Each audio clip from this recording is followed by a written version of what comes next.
हम कुसुम झा एकटा चुटकुला बजै छी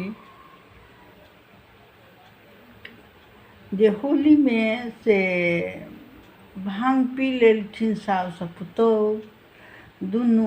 हुनका सब गोटा पीबे जाइत रहथिन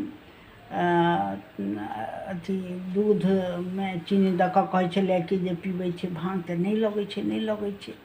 तऽ ओ दुनू साउस पुतोहु पी लेथि भांग। दुनू के खूब लागि गेलनि। आब ओ खाय लए जे बैसल रहथिन दुनू साउस पुतोहु तऽ कहथिन साउस कहथिन यै मलपुआ नहीं खइयौ। ससुर के जे राति में भूख लगतनि भोरहरबा में तऽ उठि कऽ खेथिन।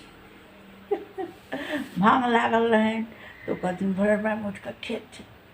तऽ पुतोहु ला हँसनि बेटा सब हँसनि जे की बजै छै आ हुनका रहनि भांग लागल। ओ पुतोहुओ के लागल रहनि खूब। ओ कहथिन यै हमरा तऽ भांग लागल अइ हम तऽ उम्हर नहीं बच्चा लग में नहीं सुतब एहिठिना सुतब। कहथिन नहीं हमरा लग नहीं सुतू बड़ बजायब हमरा लग में नहीं सुतू। आ दुनू के तत भांग लागल